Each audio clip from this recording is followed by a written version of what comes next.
بزار اور ترمذی میں حضرت عبداللہ ابن مسعود سے نبی ایک وسلم کا یہ ارشاد نقل ہوا ہے، ان المرأۃ عورۃ،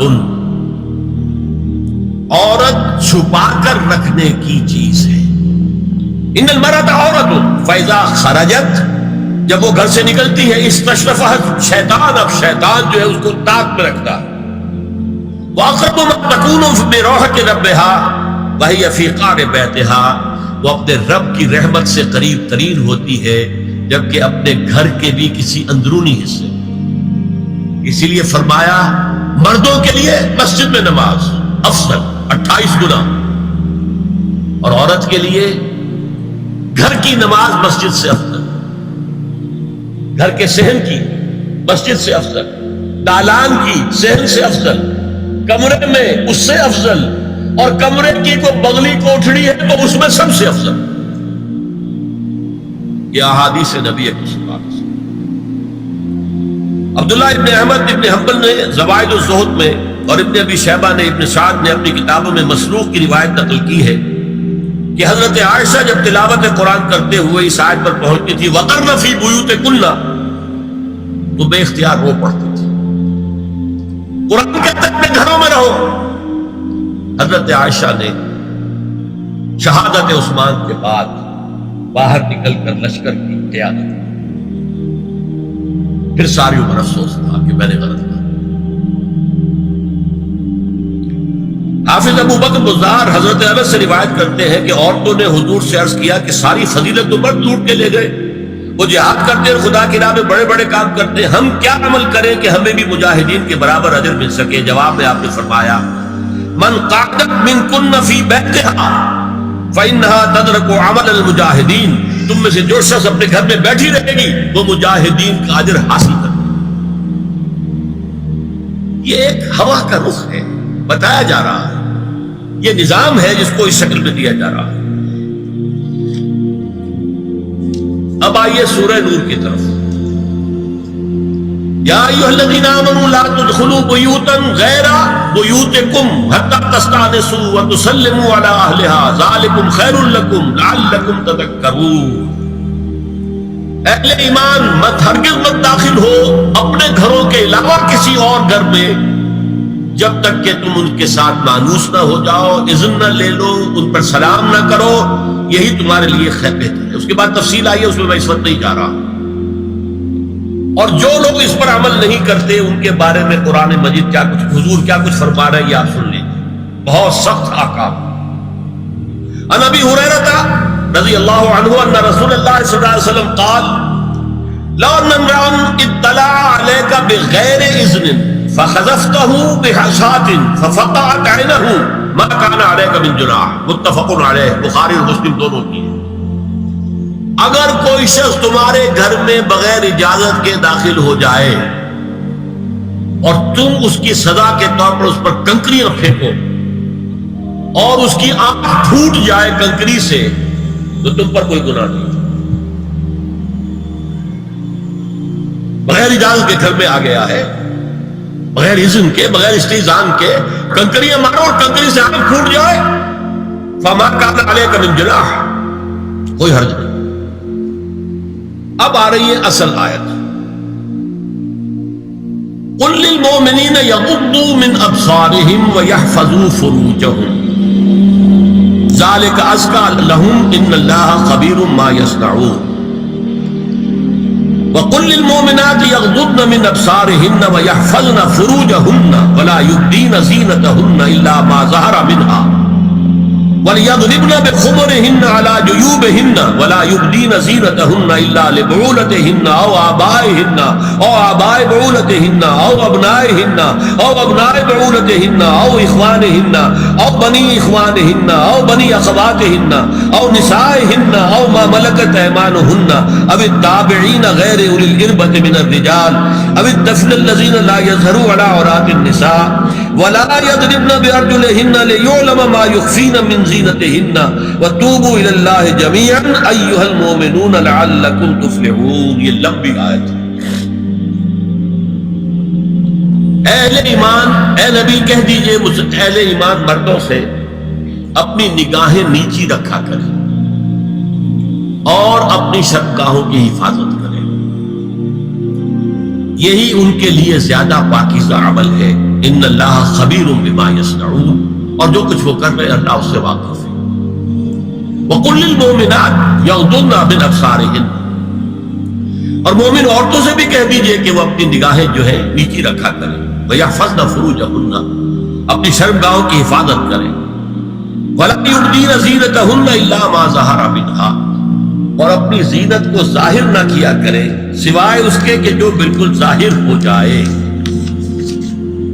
قُلْ لِلْمُؤْمِنِينَ يَغُضُّوا مِنْ أَبْصَارِهِمْ وَيَحْفَظُوا فُرُوجَهُمْ ذَلِكَ أَزْكَىٰ لَهُمْ إِنَّ اللَّهَ خَبِيرٌ بِمَا يَصْنَعُونَ۔ نوٹ کر لیجئے کہ یہ کہاں ہو رہا ہے؟ گھر میں داخلے کے بعد، گھر میں داخلہ اجازت سے، اور داخلہ ہوگا صرف محرموں کا، گھر کے اندر جو ہے وہ نامحرم تو نہیں آئے گا، یہ میں آگے بیان کر رہا ہوں۔ وَقُلْ لِلْمُؤْمِنَاتِ يَغْضُضْنَ مِنْ أَبْصَارِهِنَّ وَيَحْفَظْنَ مِنْ فُرُوجِهِنَّ، اور کہہ دیجئے مومن عورتوں سے بھی کہ وہ بھی اپنی نگاہیں جھکا کر رکھیں اور اپنی شرمگاہوں کی حفاظت کریں۔ وَلَا يُبْدِينَ زِينَتَهُنَّ إِلَّا مَا ظَهَرَ مِنْهَا، محرموں سے پردہ کیا ہے؟ محرموں سے، اس کا نام ستر ہے۔ عورت کا پورا جسم ستر ہے سوائے چہرے کی ٹکیا اور یہ ہاتھ اور یہ پاؤں، بس۔ کیا مطلب ہے؟ بھائی بھی نہیں دیکھ سکتا بہن کے جسم کا کوئی اور حصہ، باپ بھی نہیں دیکھ سکتا بیٹی کے جسم کا کوئی حصہ، یہ ستر ہے، ستر محرموں سے پردہ ہے۔ وَلْيَضْرِبْنَ بِخُمُرِهِنَّ عَلَىٰ جُيُوبِهِنَّ، یہ بھی گھر کے اندر کی بات ہو رہی ہے، کیونکہ میں پہلے بتا چکا ہوں جلباب ہوتا تھا جب گھر سے باہر نکلتی تھی عورت، تو وہ اپنی چادر لپیٹتی تھی اپنے گرد، چہرہ نہیں ڈھانپتی تھی، صرف چہرے کا حکم دیا گیا اس کے ضمن میں۔ وہ سورہ عذاب کی آیت رہ گئی، وہ میں بیان کروں گا۔ اور خمار اوڑھنی ہوتی تھی جو گھر میں اوڑھتی تھی، گھر میں ظاہر بات ہے کہ جلباب تو نہیں لیا جا سکتا، آخر گھر کا کام کاج کرنا ہے، ہلکی سی اوڑھنی وہ گھر میں، لیکن فرمایا وَلْيَضْرِبْنَ بِخُمُرِهِنَّ عَلَىٰ جُيُوبِهِنَّ، اور انہیں چاہیے کہ اپنی اوڑھیوں کے، بکل اوڑھنیوں کے اپنے سینوں کے اوپر، گریبانوں کے اوپر بھی مار لیا کریں۔ اب اس کے بعد فرمایا وَلَا يُبْدِينَ زِينَتَهُنَّ إِلَّا لِبُعُولَتِهِنَّ، اب یہاں یہ زینت کا لفظ آ رہا ہے چہرے کے، اور چہرے ہی میں کچھ سنگھار بھی ہوتا ہے۔ اب ان کے لیے کہا گیا کہ چہرے کی زینت، اور چہرے کے اوپر اگر کوئی بناؤ سنگھار ہے، زیور ہے، تو اس کی زینت نہ ظاہر کریں، مگر اب یہ یہاں تفصیلی آئی ہے، جو محرم ہے ان کی تفصیل۔ تو فرمایا جن کے سامنے ظاہر کر سکتی ہے، الا لبعولتہن، سب سے بڑھ کر تو شوہر،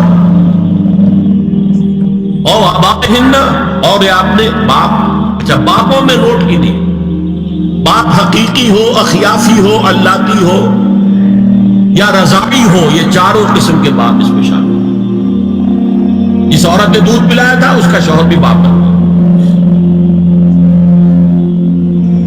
اور آبائے بعولتہن، اپنے شوہروں کے باپ، یا ابنائہن، ان کے اپنے بیٹے، بیٹوں میں بھی آئیں گے چاروں، اللہتی، اخیافی، عینی اور رضاعی، او ابنائے بعولتہن، اور اپنے شوہروں کے بیٹے، ہو سکتا ہے شوہروں کی اور بیویاں بھی ہو تو ان کے بیٹے بھی، جو ستیلے بیٹے ہیں وہ بھی محرم، ان سے کسی شکل میں کبھی شادی نہیں ہو سکتی، اور اخوانہن، یا ان کے بھائی، او ابنائہن، یا اپنے بیٹے، او ابنائے بعولتہن، یا اپنے شوہروں کے بیٹے، او اخوانہن، یا اپنے بھائی، او بنی اخوانہن، یا اپنے بھائیوں کے بیٹے، او بنی اخواتہن، اپنا بھتیجا، اپنا بھتیجا، شوہر کا بھتیجا نہیں، اپنا بھتیجا محرم ہے، اپنا بھانجا محرم ہے، شوہر کا بھانجا محرم نہیں ہے،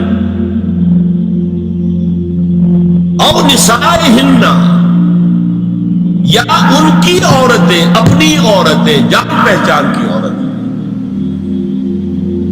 او ما ملکت ایمانہن، یا جو ان کے داہنے ہاتھوں کی ملکیت، باندیاں، غلام۔ اس میں عرض کر چکا ہوں کہ اس میں کافی اختلافات ہیں، یہ بھی ہے کہ اس سے مراد صرف باندیاں ہیں، غلام مرد ہیں، یہ بھی ہے کہ مرد بھی ہے، اور یہ بھی ہے کہ مرد جب تک کہ وہ باندی ہو، لیکن میں اس بحث میں یہاں نہیں جانا چاہتا، یہ پھر فقہ کی بحث ہو جائے، اب التابعین غیر اولی الاربہ، کچھ ایسے لوگ بھی ہوتے ہیں، کوئی کسی کے گھر میں تو اندھا آدمی رہ رہا ہے، یا کوئی اور کسی وجہ سے کوئی مریض ہے، اسے آپ نے بنا دے رکھی ہے، انہیں عورتوں سے کوئی سروکار نہیں ہوتا۔ اب الطفل الذین لم یظہروا علی عورات النساء، یا وہ بچے کہ جن پر ابھی عورتوں کے پوشیدہ حالات واضح ہی نہیں ہے، پتہ ہی نہیں ہے، ابھی انہیں جنس کا کوئی احساس ہی نہیں۔ یہ ہے فہرست جو دی گئی ہے کہ جن کے سامنے عورت کھلے چہرے کے ساتھ اور اپنی جو اضافی زینت بھی ہو، کوئی زیور وغیرہ یا کوئی بھی سرما وغیرہ ڈالا ہوا ہے یا کوئی سرخی کو لگائی ہے معمولی سی، تو اس کے ساتھ آ سکتی ہے، اور یہ وہ رشتے ہیں کہ جن سے کسی حالت میں بھی نکاح نہیں ہو سکتا۔ آگے سنیے، وَلَا يَضْرِبْنَ بِأَرْجُلِهِنَّ لِيُعْلَمَ مَا يُخْفِينَ مِنْ زِينَتِهِنَّ، اور چلتے ہوئے اپنے پاؤں زور سے نہ مارے کہ ان کی زینت ظاہر ہو جائے۔ اگر کوئی پازیب پہنی ہوئی ہے، کوئی جھنجھنو وغیرہ ہے، تو اب اگر پاؤں مار کر چلے گی تو خواہ ذہن جائے گا بیٹھے ہوئے کا کہ کوئی خاتون جا رہی ہے۔ یہاں تک اس کے علاوہ یہ بھی ہے، تعطر کے بارے میں فرمایا ہے کہ اگر عطر لگا کر کوئی عورت گھر سے نکلی ہے، اذا استعارت المرأة فمرت على القوم ليجدوا ريحها فهي كذا وكذا قال قولا شديدا۔ اس ابو داؤد کی روایت حضور نے فرمایا جب کوئی عورت عطر لگا کر، خوشبو لگا کر نکلتی ہے کہ لوگ اس کی خوشبو سونگیں یا اس کو اوپر مطلع ہو جائیں تو ایسی ہے ایسی ہے، بہت سخت الفاظ حضور نے استعمال کیے کہ جس کو راوی نے نقل نہیں کیا۔ عورت کے لیے خوشبو، عورت کی آواز کا پردہ ہے۔ اب دیکھیے کس حد تک نماز میں اس وقت عورتیں بھی شریک ہوتی تھی، اگرچہ حضور نے فرمایا مردوں کی صف بہترین سب سے آگے والی ہے اور سب سے بری صف سب سے پیچھے ہے، کیونکہ اس کے پیچھے پھر عورتوں کی صف ہوتی تھی، اور عورتوں کے لیے سب سے اچھی صف سب سے پچھلی والی ہے اور سب سے بری سب سے آگے والی ہے۔ سب سے آگے والوں کے سامنے پھر مرد ہوتے تھے، ان کی پشت ہوتی تھی۔ تو اسی طریقے سے اگر غلطی کی ہے تو مرد جو ہے کہے گا سبحان اللہ، امام سے غلطی ہو گئی ہے، مرد کیا کہے گا؟ سبحان اللہ۔ عورت کیا کرے گی؟ اپنے ایک ہاتھ کے پشت پر اپنا ہاتھ مارے گی، اپنی آواز نہیں نکالنی، آواز کا پردہ، چھونے کا پردہ یہاں تک ہے کہ حضور نے کبھی کسی عورت سے ہاتھ نہیں ملایا، اور آپ جب بیعت بھی لیتے تھے تو بس زبانی الفاظ کہلوائے اور کہا ٹھیک ہے بیعت ہو گئی، یا ایک کپڑا پکڑا، اس کا ایک سرا اپنے ہاتھ میں دوسرا سرا خاتون کے ہاتھ میں، یا ایک تشت کے اندر پانی بھرا، اس میں ایک طرف اس نے انگلیاں ڈال لی اور ایک طرف حضور نے۔ لیکن مسافر لا اسافر النساء، ایک دفعہ ہوا بھی کہ بعض خواتین نے جب بیعت کی ہے تو پھر انہوں نے ہاتھ آگے بڑھایا مسافر کے لیے، حضور نے فرمایا انی لا اسافر النساء، میں عورتوں سے مسافرہ نہیں کرتا۔ یا ایھا النبی قل لازواجک وبناتک ونساء المؤمنین یدنین علیہن من جلابیبہن ذلک ادنی ان یعرفن فلا یؤذین وکان اللہ غفورا رحیما۔ اے نبی صلی اللہ علیہ وسلم کہہ دیجئے اپنی بیٹیوں سے اور اپنی بیویوں سے اور مسلمانوں کی خواتین سے۔ اب دیکھیے یہ سورہ احزاب ہی میں ہو رہا ہے، شروع میں یا نساء نبی سے بات کریں، استیزان بھی صرف نبی کے گھر میں داخل نہ ہو اذن کے بغیر، آگے چل کر سورہ احزاب ہی میں عام بھی کر دیا، قل لازواجک وبناتک ونساء المؤمنین، کہہ دیجئے اپنی بیویوں سے، اپنی بیٹیوں سے اور اہل ایمان کی خواتین سے، یدنین علیہن من جلابیبہن، کہ وہ اپنے چہروں کے اوپر اپنی جلباب کو لٹکا لیا کریں، چہرہ چھپ جائے۔ اب اس کی تفسیر میں چاہتا ہوں کہ آپ کو جو مختلف مفسرین نے کی ہے وہ آپ کے سامنے میں رکھوں۔ حضرت عبداللہ ابن عباس نے اس آیت کی جو وضاحت فرمائی ہے اسے حافظ ابن کثیر نے اپنی تفسیر میں اس طرح نقل کیا ہے، اللہ نے مسلمان عورتوں کو حکم دیا ہے کہ جب وہ کسی کام کے لیے گھروں سے نکلے تو اپنی چادروں کے پلو اوپر سے ڈال کر اپنا منہ چھپا لے اور صرف ایک آنکھ کھلی رکھے، دونوں آنکھیں بھی غلط ہیں۔ اور سن لیجئے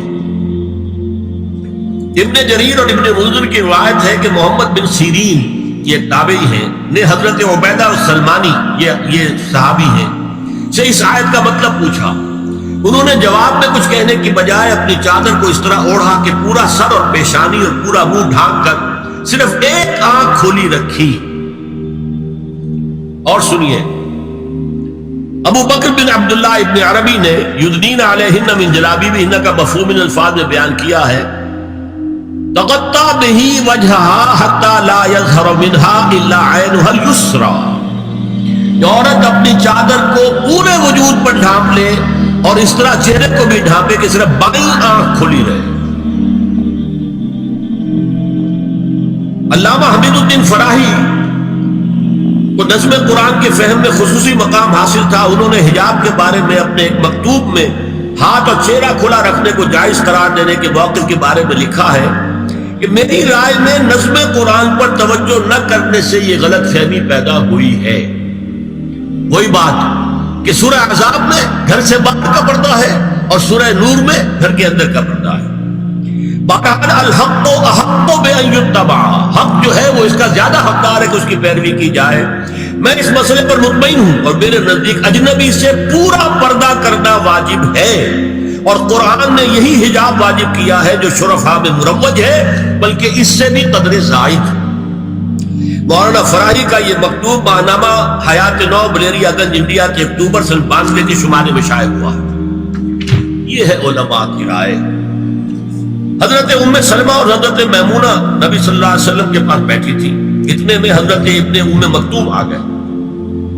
نبی صلی اللہ علیہ وسلم نے ان دونوں سے فرمایا احتجبا منہ، ان سے پردہ کرو. ازواج نے عرض کیا یا رسول اللہ الیسا اعمی لا یبصرنا ولا یعرفنا، حضور کیا یہ اندھے نہیں ہے؟ یہ نہ ہمیں دیکھ رہے ہیں نہ ہمیں پہچانتے ہیں. فرمایا افعمغایان انتما، کیا تم دونوں بھی اندھی ہو؟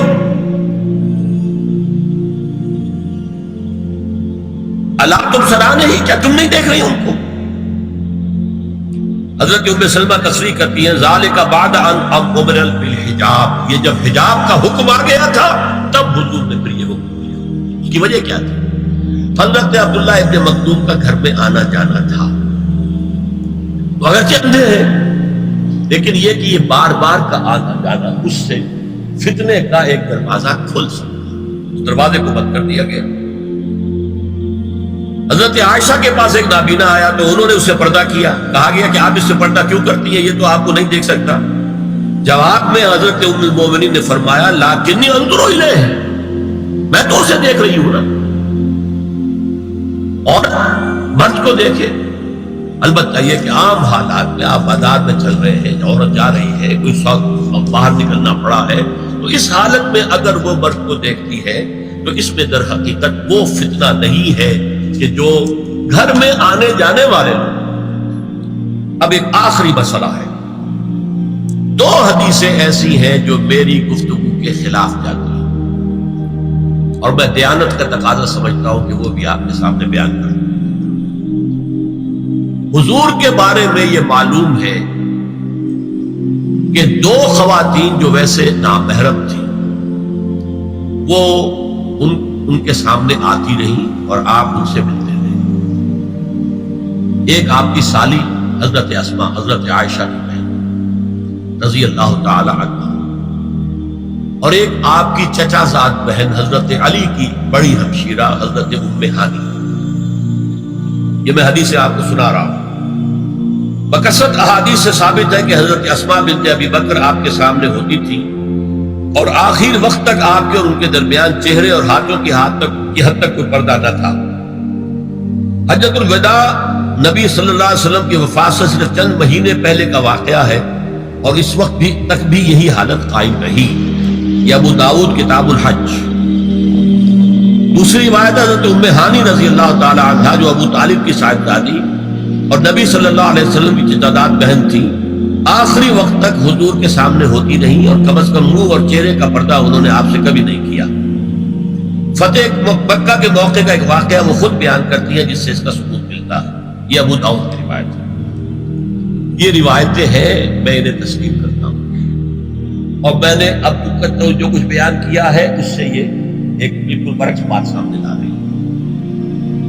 اب یہ ہے کہ یا تو ہم ان دو حدیثوں کو اصل مان کر باقی ساری حدیثیں جو ہیں ان کو ختم، میں تو آپ کو سنا نہیں سکا، میرے پاس تو بہت زیادہ حدیثوں کا مواد تھا۔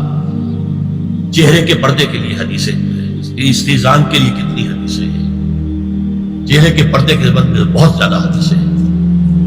حضرت ام خلاد ایک خاتون تھی، ان کا بیٹا ایک غزوے میں شہید ہو گیا، وہ اس کے بارے میں کچھ پوچھنے کے لیے حضور کے پاس آئی، صحابہ بیٹھے ہوئے تھے، انہوں نے نقاب ڈالا ہوا تھا، منتقبۃ، نقاب کا لفظ بھی حدیث میں موجود ہے۔ یہ لوگ کہتے ہیں نقاب تو جو ہے یہ بعد کی پیداوار ہے، یہ لفظ کوئی ہے ہی نہیں۔ حجاب کا لفظ قرآن میں ہے، جلباب کا لفظ قرآن میں ہے، خمار کا ذکر قرآن میں ہے، اور یہ منتقبۃ، نقاب ڈالی۔ لوگوں نے کہا عجیب عورت ہے یہ، اس کا بچہ شہید ہو گیا ہے، مطلب یہ کہ سخت صدمے کی کیفیت ہے، اور یہ اس وقت بھی اس نے نقاب ڈالی ہوئی ہے۔ تو انہوں نے جواب دیا ان ارزع ابنی لا ارزع حیائی، میں نے بیٹا کھویا ہے، اپنی حیا نہیں کھوئی ہے۔